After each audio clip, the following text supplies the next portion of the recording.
We're actually at one after, so we're going to go ahead and get started. Welcome to everybody. If you haven't already said hi, that's an opportunity. You can do that in the chat. Just kind of share who you are and where you're joining the webinar from. And we're going to go ahead and get started with the content. Here are our objectives for the conversation today. We are going to make sure that you develop an understanding of how cognitive biases influence the way that we evaluate information and engage with it. You're going to leave having a basis for how to mitigate the effects of cognitive biases in your daily life. And you're going to have the opportunity as well to learn from experts on addressing biases, evaluating information, and diversifying your information sources as well. Here's how we're going to be spending the next 60 minutes. We're smack dab in the middle of an introduction section, and then we're going to transition into the training portion of the webinar, which is focused on those cognitive biases and what we can do about them. At that point, we're going to transition into our conversation with our guest speakers, and we'll spend around about 25 minutes on that. There will be time at the end to field questions from the audience, and then we'll wrap up just really briefly at the very end. I'd like to introduce the people you'll be hearing from today. I am Kurt Sampsel, and I'm a senior program manager at PEN America, focused on helping communities cope with the challenges of disinformation. I'm joined by two outstanding guest speakers who will be sharing perspectives and learnings from their respective work. We did have a last-minute change with one of our guest speakers. We were originally going to feature Thomas Martinez from the Fort Worth Report, but he was unable to join us. And instead, Chris Cobler has generously made room in his tight schedule for us.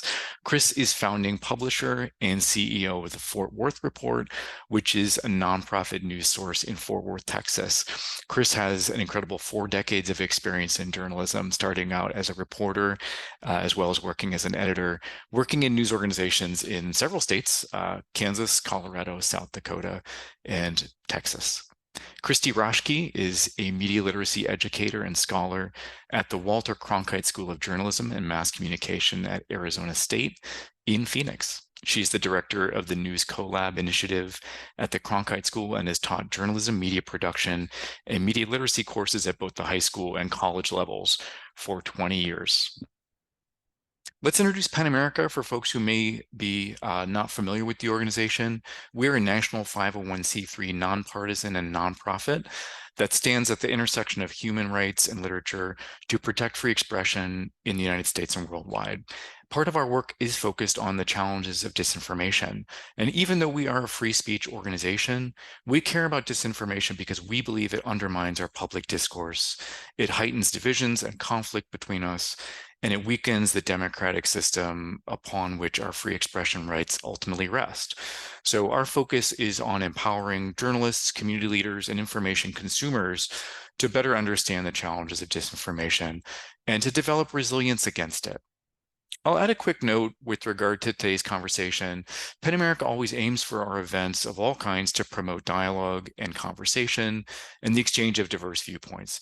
We do not tolerate harassment, abuse, or heckling, however.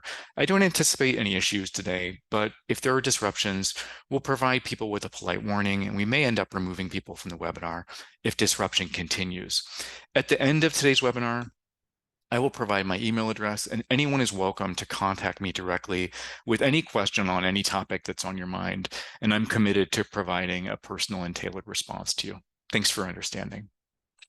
At PEN America, our focus is on empowering journalists, community leaders, and information consumers to better understand the challenges of disinformation and to develop resilience against it. So our disinformation and community engagement program, of which this webinar is a part, is focused on serving people, especially in the areas of Miami, Dallas, and Fort Worth, and Phoenix. And for that reason, we've prioritized building an audience for these webinars from Florida, Texas, and Arizona. If you're joining us from outside of these 3 states, we are super glad to have you join us, but in some cases, we'll be focusing some of our programming specifically for folks in these regions because we're hoping to kind of cultivate a cohort experience for communities in these diverse Sunbelt states that may be experiencing similar challenges when it comes to the information environment. This is actually the first in a series of webinars that we're working on that are designed to help community leaders, journalists, and regular news consumers develop capacity to better navigate our information environment. in this challenging and important year. So we'll share best practices, resources, and you'll hear from experts on topics, including media literacy, fact-checking, media monitoring, and community engagement journalism. Dates and specific topics will be announced as we finalize them. Something that's important to us is remaining a little bit flexible so that we can respond to emerging challenges as well as feedback from our audience. So that's why there aren't specific dates attached to some of these. If you're joining us today, that means you will get invited to these additional trainings as they're announced. So we hope you find value in them, and we hope that you will share them with people in your network who you think may be interested.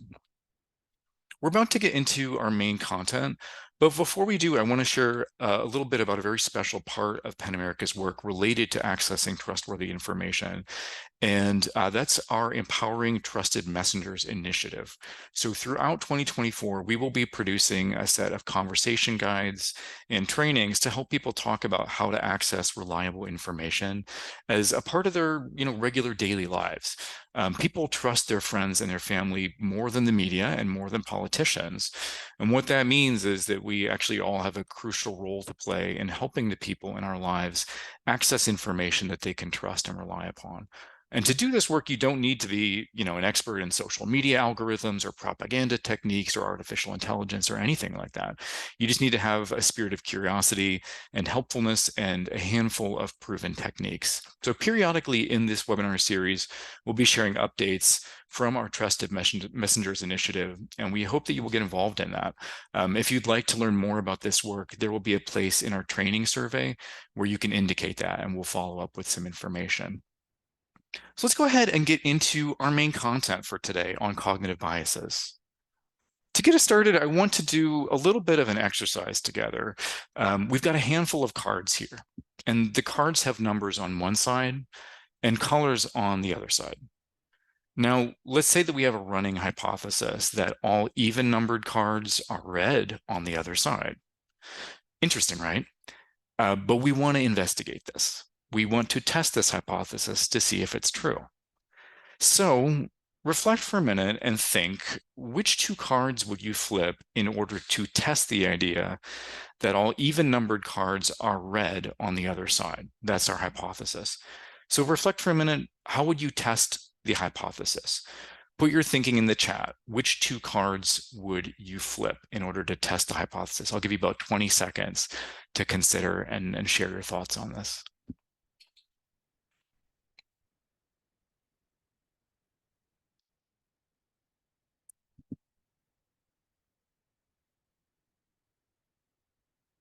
All right, people are starting to weigh in.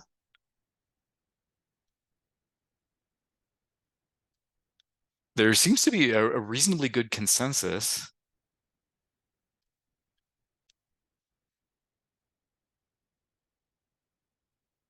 But there are a few different opinions as well. Awesome. So as to not test your patience, we're going to go ahead and move forward. Looking at the chat, it seems like most people are saying that they would flip the 2 card and the red card in order to see if the hypothesis is true. So that seems logical. Let's try flipping those cards and see what the result might be. Okay, so let's say we flip the 2 and the red, and this is what we see on the other side. So the other side of the 2 card is red, and the other side of the red card is marked 4, which is an even number. So does that mean we're good? Well, don't start celebrating yet. By flipping these cards, we did find evidence that supported our hypothesis, but that's not exactly what we were asked to do, right? We were asked to test the hypothesis. And that actually means looking for evidence that would support it as well as any evidence that could disprove it. Okay, so let's try again. Here are the cards as they were first presented. Now, this time we're really testing the hypothesis. So we're looking for evidence to disconfirm the rule. The rule insists that even-numbered cards are red. So we do need to flip that 2 card to see if it's red on the other side. That's true. But our rule says nothing at all about odd-numbered cards, right? So the 3 card we can leave alone. The red card is definitely tempting to flip, but here's the thing. Even if we flipped it and found an odd number on the other side, that actually wouldn't disconfirm the hypothesis, because the hypothesis never said red cards couldn't have an odd number, right? It just said that all even numbered cards are red. So believe it or not, we actually need to flip the 2 card and that blue card at the end in order to test the hypothesis. Let's try that.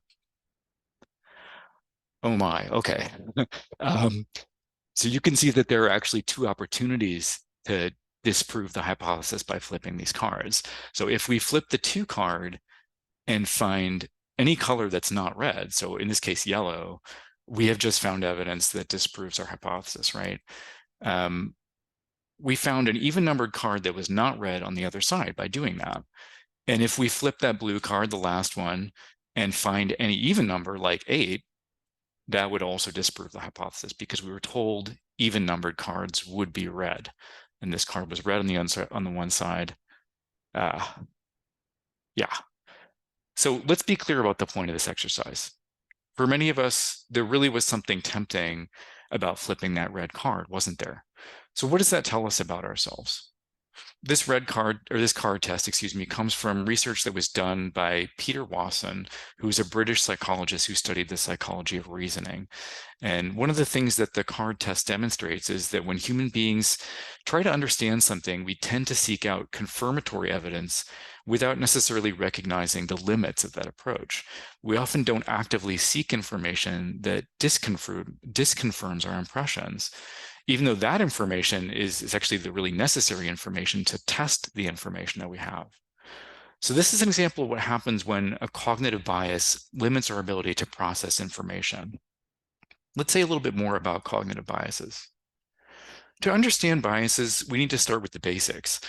Cognition, which is also known as mental processing or simply thinking, is work. And just like all work, it consumes energy from our body and it takes time. Human brains need to process quite a lot of information and make frequent decisions and judgments over the course of a day. And in fact, according to some research, we make something like 35,000 decisions per day. So our brains rely on cognitive shortcuts, and these shortcuts are called heuristics. And a lot of times this looks like your brain filling in gaps. And heuristics are actually a great thing for humans because they do successfully conserve time and energy for us. And usually they do actually lead us to a correct conclusion. But sometimes they do not. And when they don't, they result in cognitive biases. The reality with heuristics is that you can't turn them off, and you wouldn't want to anyway. But this means that we do need to be really reflective about cognitive biases so that we can avoid them as much as possible. Now, something that's important to stress is that heuristics are old. They're as old as human beings. So I understand that when you think about the idea that we use heuristics to deal with information and constant stimuli, you're probably picturing something like driving on a highway or shopping in a grocery store or scrolling on the internet. But actually, heuristics emerged, 200,000 years ago to deal with much simpler problems like, what is this that I'm stepping in? And is this fruit safe to eat? And should I be afraid of that animal that I see over there? All that to say, our brains needed shortcuts to deal with a much simpler world, and we really need them today when technology brings us much, much more information and asks us to make many, many more choices than our ancestors had to deal with. And this opens up even more opportunities to make mistakes and then fall victim to biases. Of course, the reason we're talking about heuristics and biases today, just to be clear about it, is because biases are one of the reasons why all of us, regardless of how mature we are, how smart we are, how careful and how educated we are vulnerable to things like false claims, propaganda, fake news, or even just incomplete information. I think it's easy to assume that being misled or manipulated is kind of an other people problem, right? But cognitive biases are a liability that we all have to deal with as people, regardless of the kind of people we are. Our human brains have inherent weaknesses, so simply being a person puts us at risk of being deceived. So let's go ahead and look at a few cognitive biases and talk about how they relate to consuming information. We're going to begin with anchoring bias, which focuses on the power of first impressions and how hard it can be to move past them. Our initial impressions of something, or the first information that we get exposed to, really have sticking power. And what this means is that even when we get new information, we tend to evaluate, often a bit skeptically, that new information from an initial vantage point. And the way that this manifests is through people saying things like, oh, really? That's not what I always heard. Or, I'm not sure about that. I was told something else. So that little bit of resistance to new ideas is a key part of anchoring bias.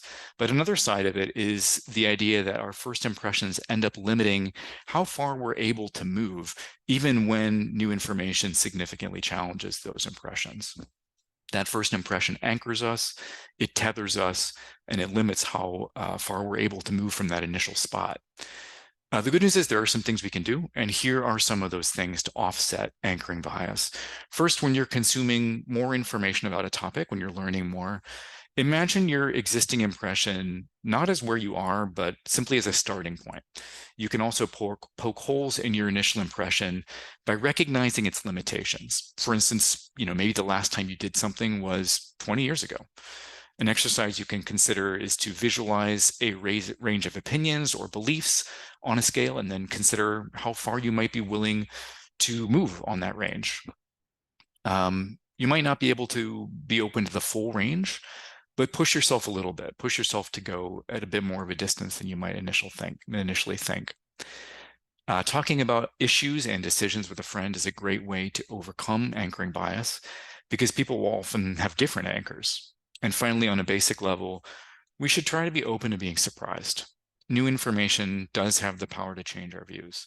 So try to be open to that experience, which can actually be really interesting and a really enjoyable experience. It's the experience of learning, right? Our next bias is the illusory truth effect. This is a complicated term for what's actually a pretty simple idea. It's the idea that the more we get exposed to an idea, the more likely we are to believe it. In other words, repeating a lie often does make it more likely that it will be believed. It makes sense why the brain does this, because as we navigate the world, paying attention to patterns and repetition is a key part of how human beings learn. Oftentimes, seeing things repeated is an indicator of, something's popularity, its significance, its validity, but not always. Unfortunately, an additional aspect of the illusory truth effect is not just that we tend to believe false claims that are repeated, but we have a tendency to excuse the people who are being dishonest because we come to see it as kind of ordinary or commonplace to do that. It's a little bit like when you're driving on the highway and it seems like just absolutely everyone around you is driving way over the speed limit. The result of that in the long run is it makes you feel like driving fast is ordinary, acceptable. It's okay to speed or to drive over the speed limit. It's not something that's unsafe or illegal. Like, everyone does it. So what do we do about the illusory truth effect? First of all, make sure that you don't play into it by repeating or boosting dubious information. So for instance, if you're doing a fact check or if you're criticizing someone, be really careful to lead with the point that the claim you're criticizing is not true or doesn't have evidence to support it. Do not lead by simply repeating their claim and then pointing out its flaws. We should also make sure to avoid the impulse that you sometimes see on social media to just kind of lift up something for scrutiny. And this is the kind of tweet that looks like, anyone know if this is real? By doing that, you're ultimately just giving oxygen to the fire. Next, don't excuse dishonest communication. Like I said, the illusory truth effect makes us feel like it's acceptable to lie because people keep doing it. Instead, recognize that repetition is a propaganda technique and that the people probably know exactly what they're doing. Instead of excusing it, call it out, criticize it, recognize it for what it is. Finally, if you're learning about an issue and you're talking to people and you keep running into the same idea, instead of just kind of deciding that you found the truth, I would encourage you to get curious about why you keep hearing the same thing. Are your information sources too similar? Are the people you're talking to too similar? Consider where you might be able to go to find a different viewpoint or another perspective. Next up, we have got the halo effect. This has nothing to do with being an angel and everything to do with general positive vibes. So to put it simply, when we know or perceive something positive about someone or something, we have a tendency to extrapolate and assume that something is good or trustworthy in general because of that one thing that we admire. So the problem here is that we're making wrong conclusions because we're generalizing, and we're not fully open to all of the available evidence and information. The halo effect is important to be aware of in today's information environment, simply because it's so common these days for public figures to try to leverage a positive reputation or accomplishment in one area in order to get us to trust them, believe them, or follow them on some other area or topic. Celebrities, business figureheads, and influencers on social media are increasingly weighing in on public issues. It's not always a bad thing, but being mindful of the halo effect will be useful in those situations. So what do we do about the halo? One thing is to simply remember that we're all complex. Nobody's all good, nobody's all bad. When you're evaluating a claim or information from someone, you can check your halo bias by imagining how the claim would feel isolated from the person or the group who shared it. This is a little bit like the so-called blind resume review. I'm sure you've heard of this. This is where you evaluate a resume without someone's name at the top of it. Research shows that you'll have a more objective conclusion about it. Also, because the halo effect is about appearances and about reputation, a similar approach that you can take is to just really put something under the microscope to try to assess its actual substance and quality. Yes, maybe this is a brand of computer that you like, but do you like this actual computer? Our final tip is to be careful when considering people you admire or who appeal to you, especially public figures or celebrities who you may not ever know on a personal basis. Try to evaluate people fairly. Yes, I like this comedian, but is this observation that they're making actually smart? Or am I just kind of laughing along because I tend to like this person? Here's in-group bias. This one I think is a little bit easier to understand at first glance. At a basic level, in-group bias means that we favor people we perceive as like us, while disfavoring people who we perceive as different.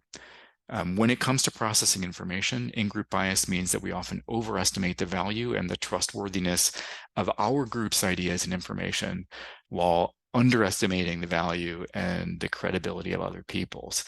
And this is really unfortunate because forming a clear picture of an issue should mean getting exposed to many different perspectives on it, but that process is compromised by in-group bias because unfortunately we just don't give those perspectives a fair shot. Now I understand that with in-group bias, it's easy to think about politics, it's easy to think about our two main political parties, but this goes way beyond partisan politics.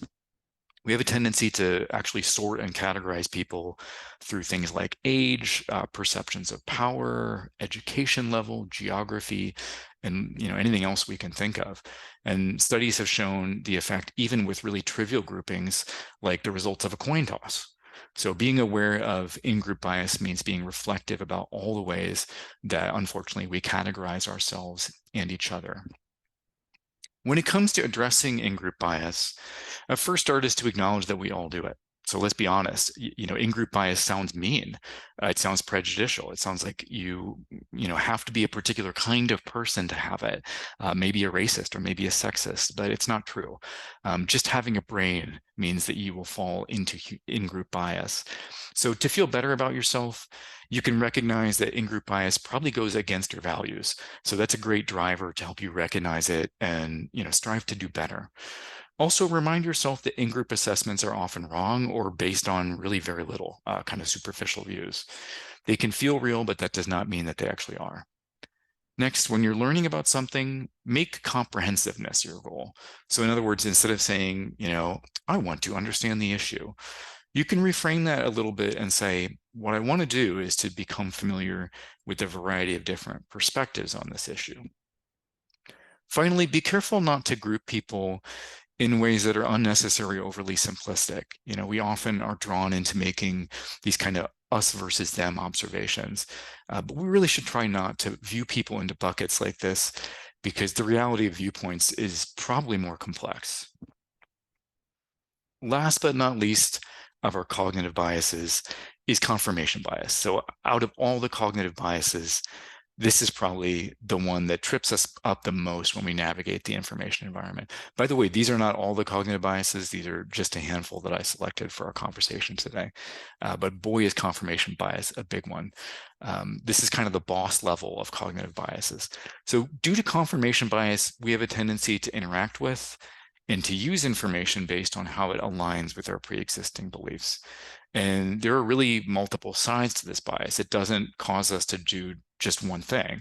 Due to confirmation bias, we seek out information that reflects our existing thinking, but we also evaluate new information unfairly. And when confronted with a complex body of information, we tend to remember only the bits of evidence that align with our thinking, and we ignore information that is not in line with our thinking. So in this way, you can see confirmation bias, it really hurts us in a number of different directions. When it comes to confirmation bias, one of the biggest things that we get wrong is the relationship between information gathering and belief formation. Too often we start with beliefs and then seek out information to test those beliefs. And ideally, we should start the process by gathering information and then forming our beliefs based on what we find. Relatedly, one of the biggest problems with confirmation bias is biased information seeking. So for instance, we should avoid biased Googling. The reality of search engines and how they work is that they try to find whatever it is that you're looking for.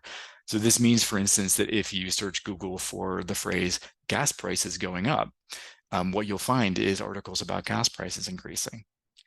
What's important to recognize, though, is that if you Google the phrase gas prices going down, you will find articles about gas prices decreasing.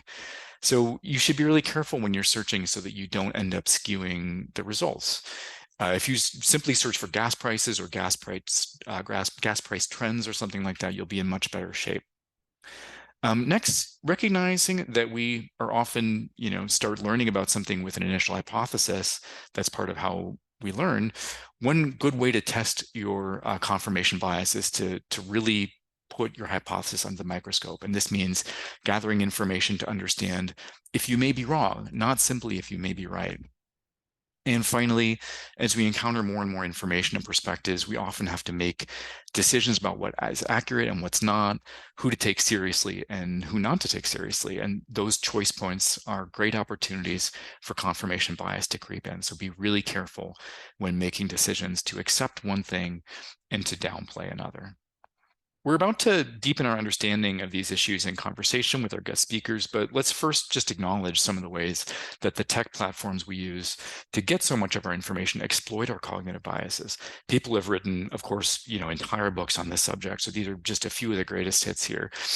Information overload is key. It's a huge factor because, like we said earlier, it increases our reliance on heuristics, and it thus introduces more opportunities for bias.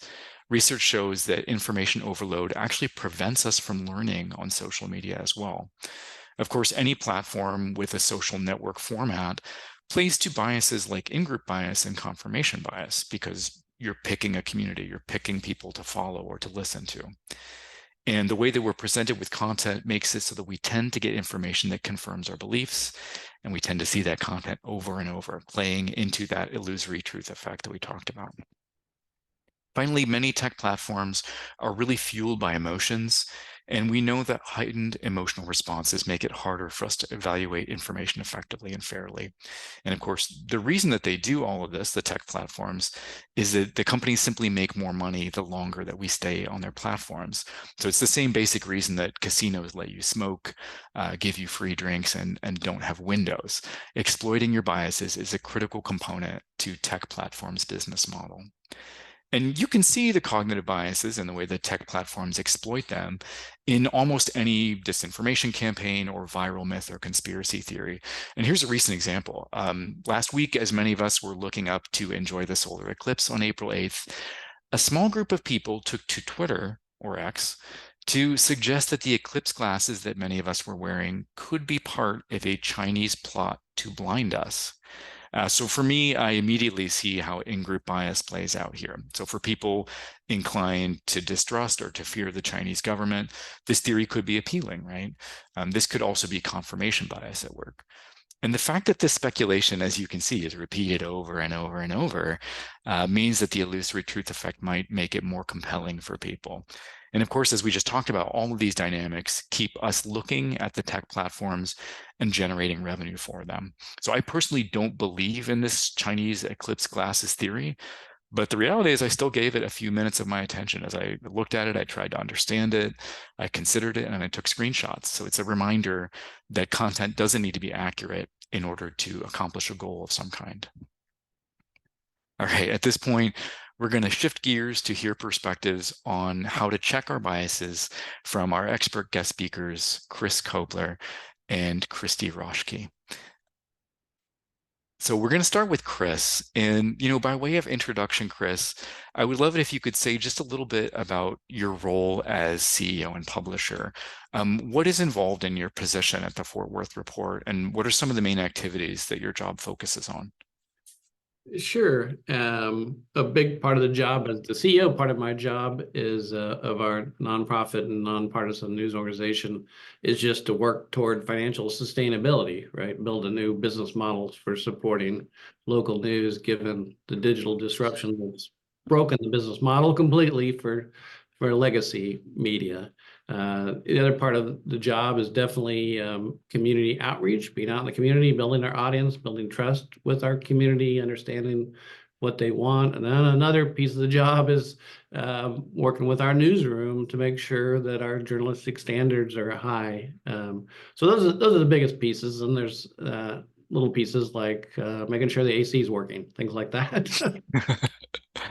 That's great. Thank you for that. Thank you for that overview. I appreciate it. Sure. So, Chris, a question that I have is, with all these cognitive biases, one of the things that concerns me is, to me, they reveal that when people come to news and information, they don't always arrive open-minded and curious and ready to be informed, right? So, even just with confirmation bias, we see that people tend to approach information with a certain set of expectations.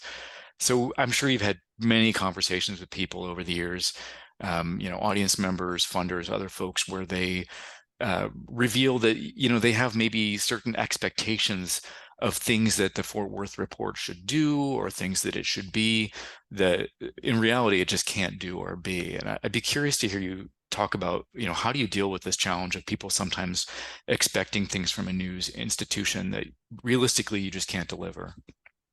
I certainly experienced that repeatedly across my long newspaper career when people expected a newspaper to be all things to all people, and it was the internet of its time. What's been fascinating to me that I didn't expect as a digital nonprofit, nonpartisan startup without an opinion section, without a stated purpose. We don't cover breaking ambulance crime news, that kind of stuff. We sort of make it really clear what we don't do. And that has really resonated with people. We've made it clear that this is what we can do. We certainly have ambitions to do more as we grow and get support, gain more and more support from readers. But our core values, our stated mission statement was about civic engagement, civic life, helping promote engagement in the community. And so everything that revolves around that is what we go back to and have the conversation about that. That's where we want to be. The community and civic leaders who first had the thought about the Fort Worth Report, that's where they were coming from, which was really refreshing to me as a longtime newspaper person, is that they saw what had happened. Their longtime legacy newspaper had been completely disrupted and gutted, and realized there was great danger in that the community couldn't be strong. They couldn't continue to come together and work toward solutions if they didn't have a trusted local news source. And really, when run a newspaper, which was a monopoly in its time, and people had this love-hate relationship with newspapers and expected to, again, to be all things to all people, answer for everything, immediately be mad about any editorial. It's really been fascinating and gratifying to me to see how many people are so positive about what we're doing. And our American Journalism Project marketing research we did of a scientific survey, readers scored us very high favorably again. And I think that's um, so key in this conversation, really, because what we're trying to do locally, what the bigger problems are across the nation, we try not to take on, but we think our piece of it locally, if we can bit by bit build back trust in people's local news source, it will help toward this larger conversation that we're having. Hmm. Thanks so much for sharing that. It actually sounds like you put a great deal of thought into some of these expectations and dynamics with audiences, yeah, and built the organization kind of from the beginning to accommodate and to anticipate some of these things. Thanks for Yeah, sharing. Going to move on to Kristy at this point. Kristy, to introduce yourself a little, I would love it if you could say a little bit about the Cronkite School and the News Collab. What do these institutions do, and what is your role in them? Sure. So the Cronkite School, of course, is a journalism school here at Arizona State University. So we train, the future journalists and also strategic communicators, other types of communicators, to go out, prepared to go out into this ever-changing world, as Chris was just describing. And then the News Collab specifically is a sort of a collaborative lab. So we do academic research. I'm a researcher sort of by training. But also a journalism educator. And so we engage in partnerships with newsrooms, with community organizations like PEN America, with other academic institutions, really looking at media literacy. That's what I study. That's what I teach. But that is kind of a lens through which we look at a lot of the things that you were describing in your presentation, Kurt, and things that Chris was just talking about. So things about how we think about the things that we think about, how we find the information that we want to use in our daily lives, how we make sense of it, how we understand the underlying structures. I appreciate Chris talking a bit about sort of like the business of journalism, and we know from our research that that's something most people don't know about at all, and it's confusing to them, and that can lead to certain biases about what people think about journalism. So media literacy is an underlying component, and I noticed that someone in the chat said sort of the same thing. So great, glad we're on the same page. Thanks so much. Thanks so much for that overview. I appreciate that, Kristy. And just to dig a little bit deeper in that, like as you said, you're a media literacy educator. I assume that means you've gotten the chance to expose media literacy concepts and practices to countless cohorts of college students over the years. I've gone through media literacy education and always found it interesting and striking. And something I'd be really curious to hear you share a little bit about is, in your experience, what kinds of things seem to strike students the most or make the biggest impressions, or maybe give those biggest aha moments in your career as a media literacy educator? Sure. Oh, well, there's all kinds. And yes, I have been doing this for a long time, but I will just share that recently, in the last couple of years, we designed at Cronkite, we offer a actual bachelor's degree in digital media literacy. It's an online degree. So we have a whole host of courses now in a really kind of formalized structure for teaching students more about this in a systematic way, as opposed to just like a single course, which is usually how people are exposed to media literacy. So that's been great. But to answer your question, I think there's just a lot of, and I don't want to say biases, because I think sometimes we can overuse that word, and it has a negative connotation to suggest that if we're so filled with biases, then we can't be fair and impartial and neutral on certain things. When really, as you were describing so well, Kurt, that a lot of times biases are our way for making decisions. I mean, it's an evolutionary imperative that we're able to make quick decisions in life. And so biases can be useful when they're not harmful. So I don't want to say that they come in with bias, but they do come in with these generalizations about how things work. So I have found and this goes back 15 years, but especially very recently, most of my students are highly skeptical of every piece of content that they consume, almost to the point of cynicism.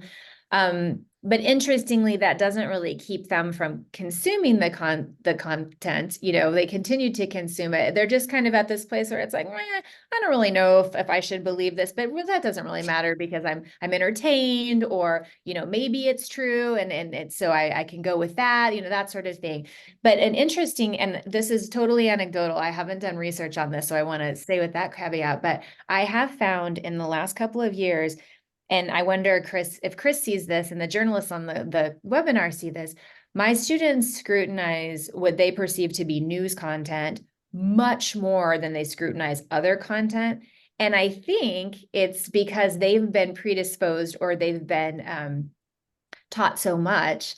One, that journalism has to be rooted in fact, and that two, perhaps it's not. So you need to always double check your sources to make sure you're getting the best possible information. And in some ways, I think the sort of indoctrination of like, always check your sources has led people to think, well, I can't take any piece of news content at face value. I always have to find a second thing to corroborate that, when they're not doing that with other types of content that they consume that could be informative, but perhaps serves more of an entertainment purpose. You know, they're not fact checking necessarily like the review of the latest, you know, consumer good that they want to purchase, for instance. And I find that fascinating. And I do wonder if the sort of that repetition, right? Repetition is persuasive for a bunch of different reasons. And that repetition of like, we need to be critical thinkers, in some cases has may gone haywire a little bit when it comes to news. Of course, the national or international narrative around news and fake news and all of that probably hasn't helped either, for those who were younger and coming up, you know, anytime in the last decade. So anyway, those are just some interesting observations. That's so interesting, Kristy. Thanks for sharing that. And yeah, I mean, it makes sense that people would be a little bit more scrutinizing of news content as compared to other kinds of content. But you know, obviously, our view of the world and our perceptions of people and dynamics and events are shaped by, you know, everything we consume. So it's funny that yeah, we have those patterns.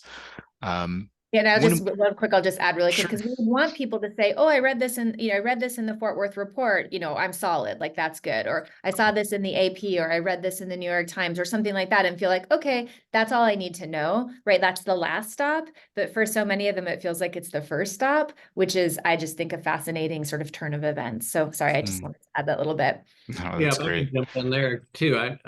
The interesting part to me is not that people scrutinize news content. I encourage them to do that. What the concerning part to me is, over the last 20 years or more, I feel like we've lost a generation of news consumers, people who just have totally tuned it out, news fatigue, whatever reasons you want to go. Of course, legacy media is slashing journalists right and left, so there's so much less trusted journalism out there. At the same time, of course, we all know the rise of social media at the same time, and it's been a very dangerous mix for our democracy. That's what concerns me more than young people scrutinize, and I just love it if they're paying attention, honestly. Of course, all the young journalists in our newsroom pay attention because they're wired that way, and my 20-something kids who are journalists are wired that way, but they're not, I think, more typical is a lot of smart people who've just given up on the news, and that's scary to me. Thanks for sharing that. I have another question for you, Chris. So I appreciate that you're unmuted. You know, we saw with the illusory truth effect that one of the outcomes of having false information repeated over and over again is that we have that tendency to excuse it because we come to see it as normal. And, you know, there's been a lot of talk in the last few years about, you know, how reporters and news organizations should handle it when public figures lie repeatedly. You know, the big question is always, should you call it a lie, or should you say, you know, someone claimed falsely, or you know, misrepresented or whatever. And I'd be curious to just kind of hear you, you know, talk about how you think about that question of how to hold repeat spreaders of false information accountable in ways that, you know, won't ideally generate skepticism or distrust from your audience. You know, what's the right kind of mix of bravery and caution from the perspective of a publisher? Right. I tend to lean toward doing whatever we can to build trust with the widest possible audience, because that's, I think, how we address this issue that we're talking about. If we instantly, for example, there's been a lot written recently and debated recently, so the audience probably knows more about it than I do, but the article on the NPR senior editor criticizing NPR. I think, because I hear them, I listen to them. We have a MOU, deep collaboration with KRA, the public broadcaster in our market. I think that's terrific. But and local reporting, again, people trust. They tend to trust. When we're doing shorthand and national reporting, like NPR does, I hear them all the time say the big lie, and they don't put that in any kind of context.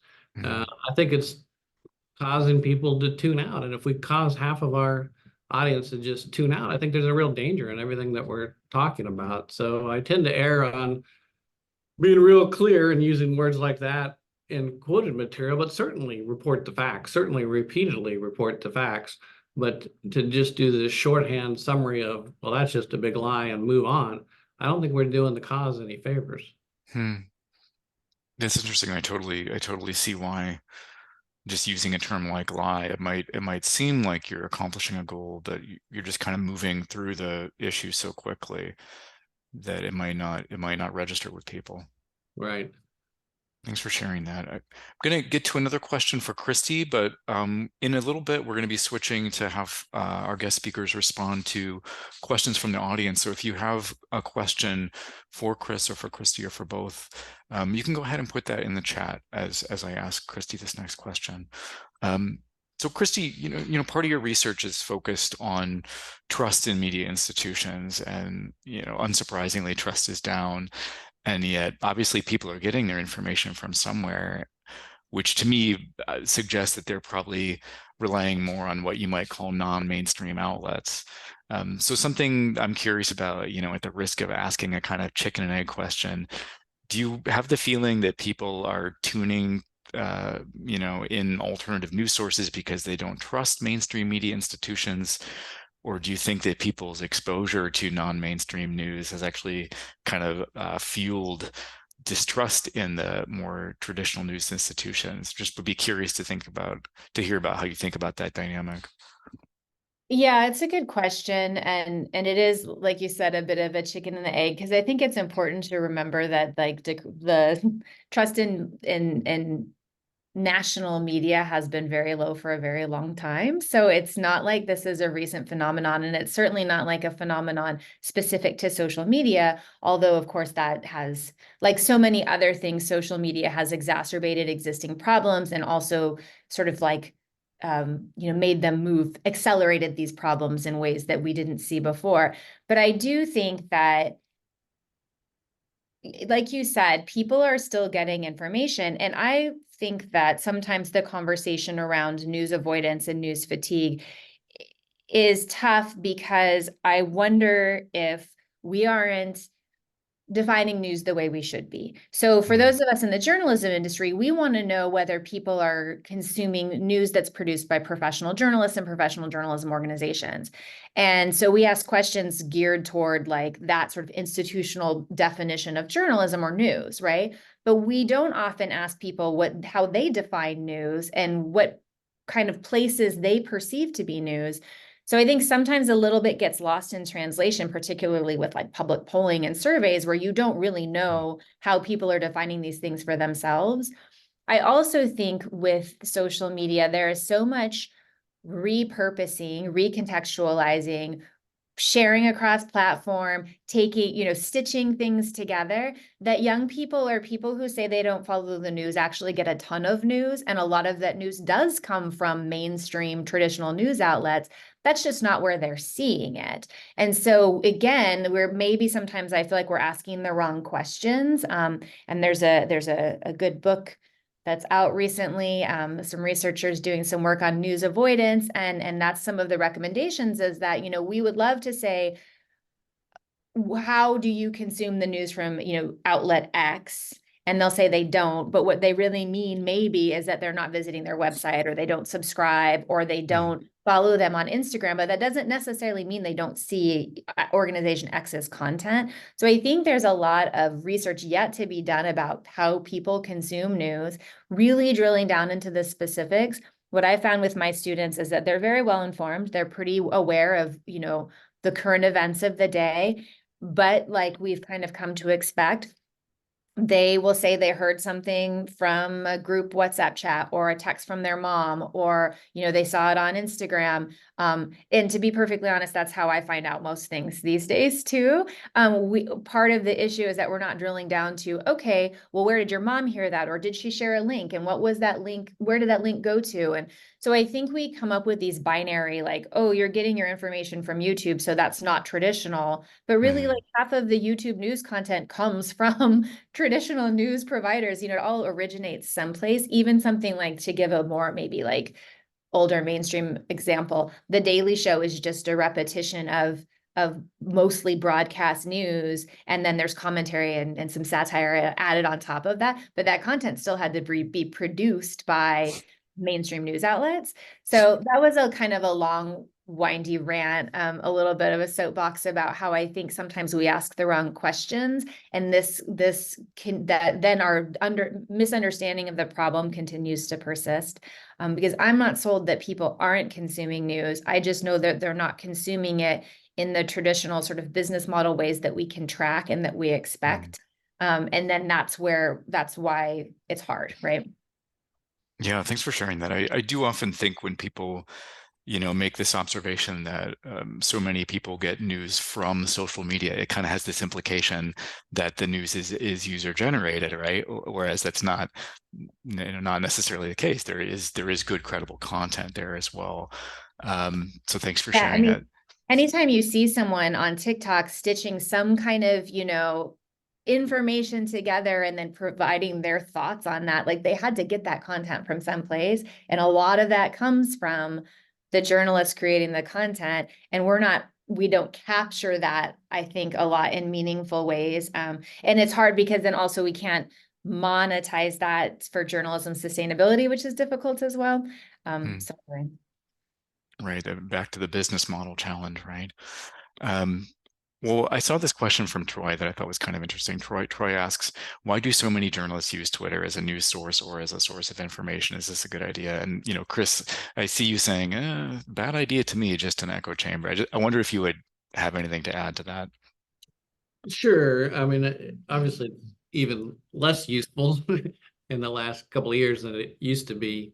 I think there was some value certainly in the early days of it, when it really sort of made its debut at South by in Austin and had some good years. But to me, it's mainly in terms, as we're talking about journalists talking to each other when really good journalists should be talking to everybody else. And there's some value in learning and sharing with each other, but I see it a lot less useful. For example, a young journalist don't want to be on Facebook because that's an old person's place and now. And but it still has a much wider audience, and all of our measurements show that. But I think that's just my illustration. I think we need to go wherever the audience is, and Twitter or X has never done much in terms of really connecting people to news organizations. It sort of is its own thing. Although I agree, information from wherever you get it is valuable, but if people don't understand what professional journalism is, that media literacy piece, it's a challenge. It's problematic. Thanks, Chris. Anything you would add to that, Kristy?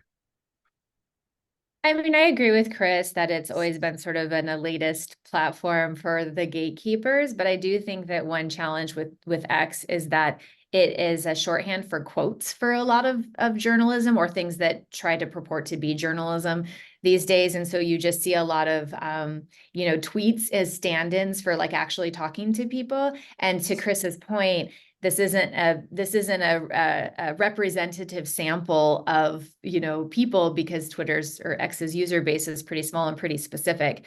But you'll see a lot of tweets embedded in a lot of stories, or the basis of information, and politicians use it obviously a lot.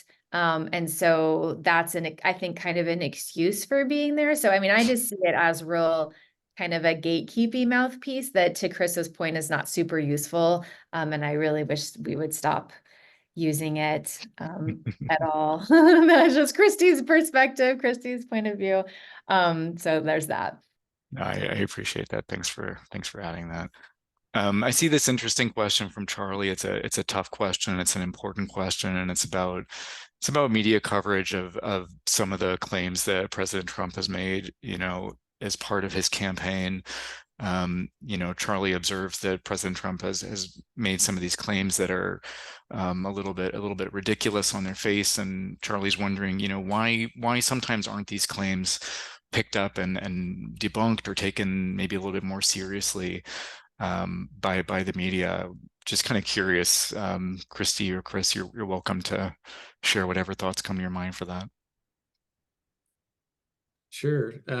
I'll start just from Fort Worth Report's angle of local news. Is not really our mission to fact check presidential candidates. We are working with GigaFact, offer fact checking of local news, which I think is really important to do. From a national angle, though, I mean, I read the Washington Post and New York Times and all other sort of organizations like that, and I feel like I'm pretty aware of all those debunked fact checks. I mean, what's Washington Post number up to as it relates to President Trump? It's a huge number of debunked comments. So does that not mean there should be more of it? Sure. I don't know. I'd be curious to hear what Kristy has to say about that from her studies.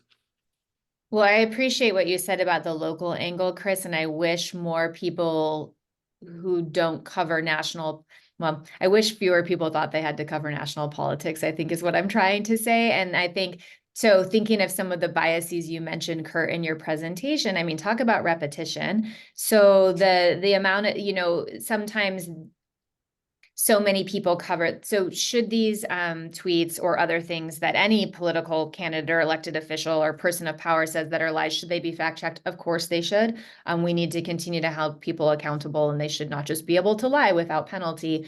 But the repeat of that content, often at the expense of, just like actual things we need to know about, is really infuriating to me. And I do wonder if it has, there's probably research about this. I'm not familiar off the top of my head, but just this idea of this repetition of the debunking almost serves a counter effect, in that you remember, it's the illusory truth. Like, you remember the lie, you don't remember the debunk. Plenty of research that shows most people don't see fact checks. Certain types of people see fact checks repeatedly. So probably most people are aware that somebody is out there trying to debunk the things that people say, but maybe don't ever see the debunk itself. So I think it's just the volume, right? The volume is so detrimental to the discourse. And again, to several points in the chat, if we're losing local news like mad, and we're losing people who can cover issues meaningfully, this is not what we should be left with, Thanks for that. I appreciate it. Well, hate to say we should start to wrap things up. Thanks so much, Chris and Kristy, for sharing your thoughts. If you asked a question in the chat and we didn't get to it, sorry about that. If you want to reach out, again, we're going to be providing my email at the end of the webinar here. All right. Sorry, I'm just going to move on here a little bit. So I'm going to have my colleague Henry, he's going to share a brief survey with you in the chat. And if you would please take a moment to just click on it and make sure that the link works, that would be great. Your feedback is super important to us. So please help us out by sharing your thoughts about what was most useful for you from today's conversation, what kinds of things you might do as a result of being part of this conversation in this session, and what ideas you have for topics and issues that we could consider for future training sessions like this. Thanks again for joining us. Thanks so much to Kristy and Chris for being so generous with their time and with their thoughts. You can reach out to me by emailing ksampsel@pen.org. I welcome your feedback and your questions using that venue. And you can learn more about PEN America's work on disinformation resilience at the address you see on the screen. It's pen.org/issue/disinformation. Thanks again to Chris and Kristy. Thanks for joining us, and we hope you will join us next time. Take care. Thank you. Bye.